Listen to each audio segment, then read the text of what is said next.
YouTube fans, this is White Fang Talks, coming back again with another video. Today we want to tackle something very interesting. What we see in front of us is the Castlemorton Common Festival, and this was a festival that was like a free festival, a free rave festival held back in 1992. This was during the upcoming rave scene from the late 80s, and of people congregating freely. And we're going to see how this common festival changed law. Yeah, it actually changed the law regarding with Public Order Act. And so if we just go into it and look at some of the details. So if we read here, a new breed of techno-rebels continued the outlaw tradition of the 1989 raves, motivated not by profit but by passion, by the idea that there really was a revolution in progress. Circumventing the new law by not charging admission, new techno sounds like Spiral Tribe began organizing free parties, plunging into the old hippie free festival circuit and the nomadic traveler's lifestyle. So these are just people really that just want to be free, and they don't charge admission to their raves. They just want to come together with like-minded people. Because I mean, I know some of these people, and I've never met basically an arsehole, to say it bluntly. They were all just really cool people, and you got some pictures there. So it's like the later version of the hippie movement. And see, this here I want you to look at, right of free assembly. Now see, that's a concept that we should really know in this world where we're just going to places where the government basically force us to go, and where they profit from it. Just think about it. Everywhere that you go, the government profits from it. So what this guy was saying here is we have a right of free assembly. We do not. If loads of people want to come together, why should they have to pay to come together? That's the ancient human spirit of coming together. So, but I want you to look at a clip, and so you can see what this festival was all about, and then we'll come back and we'll look at the Public Order Act, which they had to introduce to change it all up.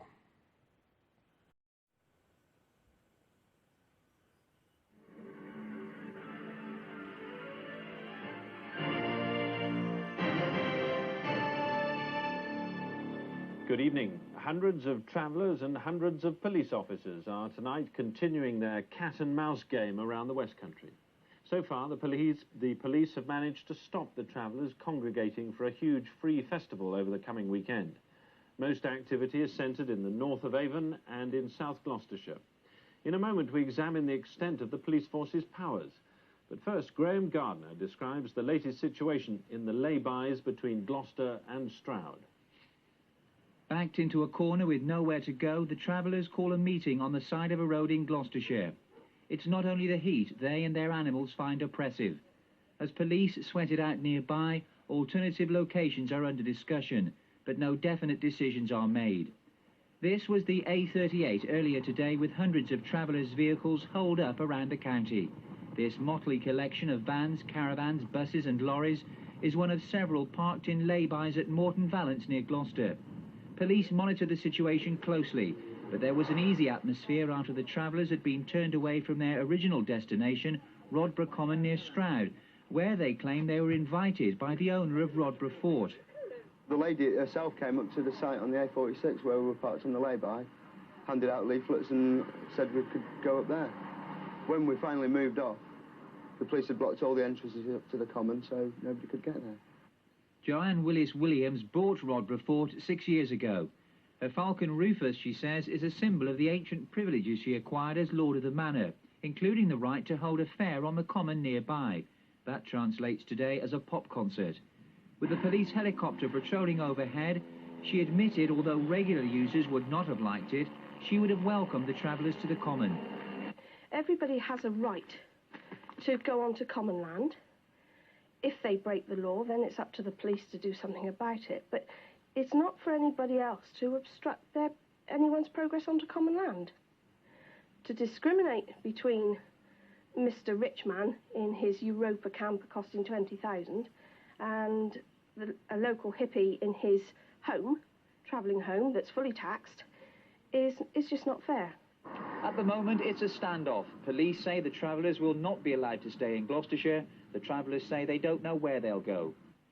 As both sides eyed each other from across the road, the stalemate continued throughout the afternoon. The travellers had expected to be moved on and were baffled by the police tactics. To me, the police just seem very confused and don't know what to do. They've got to think about their own communities as well, and they seem more concerned about the local residents and the local community, which is obvious. They've got to feel like that. But late this afternoon, the travellers began to move from the site. The waiting game was over, at least for the time being. Just where they're headed next is still not known for sure. Graham Gardner, BBC News West, with the travellers in Gloucestershire. Travellers have also been massing around Ingleston Common and North Avon, where a free festival was held last year. So far, they've been prevented from getting onto the land. But can this annual invasion continue? And is there a long-term alternative to the expensive police operations currently underway? Malcolm Frith has this report. This was the scene today around the normally peaceful Ingleston Common in North Avon. Farmers building barricades to protect their property against the hundreds of travellers who are determined to invade their land and hold an illegal festival. Everyone wants to avoid the scenes like these when Wiltshire police moved in to prevent a festival near Stonehenge and caused the so-called Battle of the Beanfield. Nevertheless, the travellers in North Avon are adamant that there will be a festival of some sort this weekend. We're having it. Yes, definitely. We don't want any trouble. We want to be really peaceful, don't we, Martin? Well, that's what the plan is. Nobody knows where though. Today, both sides know exactly how they stand in terms of the law. But what is the law? Under Section 39 of the Public Order Act that was introduced in 1986, senior police officers can remove trespassers if 2 or more people have entered the land as trespassers and they are on the land with the sole purpose of staying there for any length of time. But police also have to satisfy themselves that the trespassers have caused damage to land or property, or that they've used threatening or abusive words and behaviour, or they have between them brought 12 or more vehicles onto the land. Throughout today, it's been a game of cat and mouse. Ingleston Common has become a virtual no-go area for the travellers. They've parked on lay-bys waiting for an opportunity to move onto land somewhere else. They're moving from Avon, they're moving into Gloucestershire. Where they go to a site where the landowner does not wish them to go, they're being told that they can't stay. Simply then, what is your message to travellers this coming weekend? They must only go to land where they have an invitation to go to, where the landowner is happy for them to go to it. If they do not, and they go to land where the landowner does not wish them to go, then the full weight of the law will be brought to bear upon them. Neither side knows exactly what the other side is doing. The travellers say they will hold their festival this coming weekend. The police say that they will stop them trespassing on any land. So tonight, there's an uneasy calm here on Ingleston Common. But now one Avon County councillor believes the annual confrontation between them and the police is turning into a stupid situation, and she's proposing to organise a legal festival next year. Well, clearly, everything that's happening at the moment is confrontational. We have the police saying, no way will they have a festival. We have the travellers saying, yes, we will, we're going to. That is the ingredients for violence. What I would propose that is seriously considered for next year is that we get a legal festival, that it is run correctly, that it meets all the environmental needs, that the noise levels are looked at, that we look at road access, we ensure that professional people are involved, so that it is run professionally, and we give the youth a festival.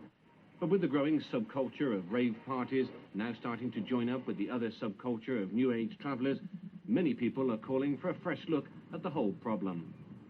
Malcolm Frith, BBC News West, North Avon. Now, I just want to go over a few things in this news report that we just saw. This lady here, she with the eagle, she invited the travelers onto her land, and said they're free to come and host. Well, she's going to host it as long as they're within the law and don't damage anything. And this guy here, just gave us the reason why they couldn't go into the land, because the police stopped them, blocked off the entrance. But this policeman here later on, if we go further, said they're welcome to go into people's common lands if the owners, if they give them an invitation. But the lady just did give him an invitation, and they blocked them. So he's lying. The thing that's standing out here is that they do not want people to assemble freely without the government having influence on it. Basically, without the government profiting from it. And the best, most reasonable person in this whole clip is this lady from the council that said the police are saying they won't have a festival, and the travellers saying we will have a festival, so it's going to cause violence. She's saying that they should organise a legal festival within the environmental laws and everything, and the noise laws, so that the youngsters can have a festival. That's what she said. So who made this rule up that it's illegal for people to congregate?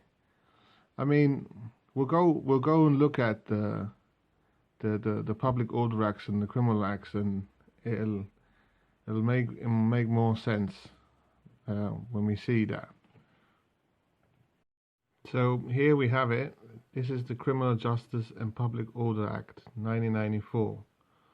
So this was just a year or nearly 2 years after the Castlemorton rave, and I mean we'll just go into it here. You can see legislation.gov.uk, Criminal Justice Act 1994, Public Order Act, and what you can do. I mean, it'll take a long time for me to go through everything in here, but what I will do is I'll direct you to the part that you need, and it's Part 5, Public Order Act, Collective Trespass or Nuisance on Land. So if you go through these here, you can see what the rules are and how they've introduced new laws from stopping people from free assembly on common land. So I mean, that's what they're doing. If we look at some of the headlines here again, hippies fire flares at helicopters. Obviously this is what happened as one party says you're not having it and the other says yeah we are. So that's what the lady from the council is saying. It's just going to cause violence. Hippies abandon Festival Common. So we click on this one and you just read the first bit. Police regained control of Castlemorton Common shortly after midday yesterday, almost a week after the beginning of an illegal festival that involved 25,000 travellers and ravers. Again, it's the wording of illegal festival. Who the hell said that's illegal? Do you know what I mean? It's common land, and people are allowed to congregate there. That's why they're called commoners. So it's just that because now every festival that's set up, you have to pay for it through the nose. So, and these festivals usually, back in the 70s, 80s, like Stonehenge, they were all free. People they weren't motivated by making profit. They just were motivated by people being together. So again, I just wanted to bring this to you guys. A bit more research and interesting topics to address, and I mean, a great quote by Tacitus, the Roman historian, was, "The more numerous the laws, the more corrupt the state." This is White Fang Talks. Bye.